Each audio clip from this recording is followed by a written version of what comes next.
Malheureusement, c'est la saison. Je crois que vous avez un hommage. Ouais, c'est la saison des enterrements, vous avez vu, ça marche très très bien. Et ça a un avantage, les enterrements, c'est que quand on fait l'éloge funèbre du défunt, ça permet surtout de parler de soi. Vous l'avez remarqué pour l'enterrement de Johnny Hallyday. Ça permet un petit peu de se mettre en valeur. Donc je me suis dit, qui je pourrais bien trouver, de qui je pourrais faire l'éloge funèbre. Et je me suis dit, tiens, Philippe Chevalier, comme ça, à tout hasard. Au hasard. Au hasard. Alors, c'est pas un éloge, c'est un rêve. Je prends un air d'enterrement tout de suite. Oui. Mon cher Philippe, ta disparition nous a énormément refroidis. Moins que toi, bien sûr, mais quand même. Refroidis quand même.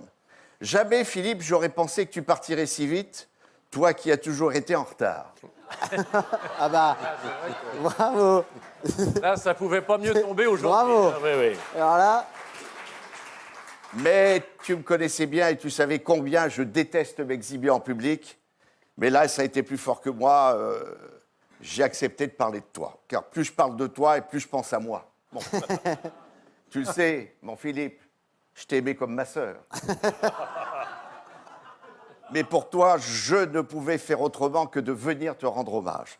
Me voilà donc, moi, tout seul, devant ton cercueil, scruté par des millions de spectateurs qui me regardent. Si je suis là ce soir, c'est évidemment pour toi. Ma modestie dut-elle en souffrir? Je suis désemparé. C'est comme si on avait enlevé l'arc de triomphe de cet horizon funèbre. Je suis seul. Tu imagines ma solitude, ma peine, mon chagrin. Pourquoi m'as-tu fait ça, Philippe? Tu n'imagines pas, depuis que tu nous as quittés, le nombre de coups de téléphone que j'ai reçus pour que je parle de toi. Et c'est vrai que je ne peux pas refuser, quoi.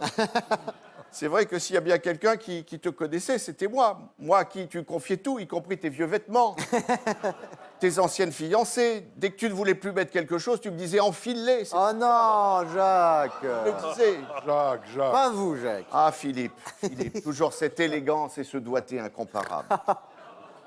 Je ne parle pas de tous ces gens, ce matin encore, qui me disaient, Philippe Chevalier, qu'est-ce qu'il a eu comme chance de vous connaître? Ça, c'est vrai. Ça, c'est vrai.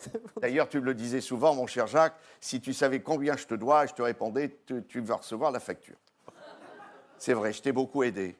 À chaque fois que tu ne m'as rien demandé, j'ai toujours répondu présent, car c'est ça l'amitié. Je pourrais raconter plein de choses sur toi, mais tu me connais, je suis une tombe, et aujourd'hui, la seule chose dont tu as besoin, ça tombe bien.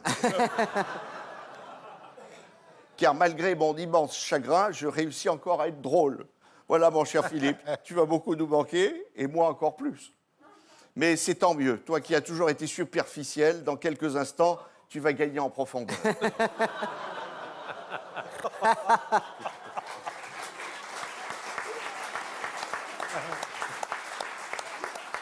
Si on m'avait dit qu'un jour je ferais ton oraison funèbre, l'inverse eût été difficile, car en général, on fait appel à des gens connus. Bref, tu as décidé de te faire incinérer, tu as bien fait, parce qu'on ne savait pas où te faire enterrer, vu que tu as toujours été un homme sans concession. Quand je te vois là, dans ton cercueil, Philippe en bois de chauffe, je me rappelle cette phrase que tu répétais souvent entre copains, quand les carottes sont cuites, on peut envoyer son pote au feu. Bon, je vais, Philippe, le cœur brisé, je vais te faire cette ultime confidence. Si tu n'étais pas mort, personne n'aurait su que j'existais. Bravo. Bravo, mon cher. Jacques Maillot. Bravo.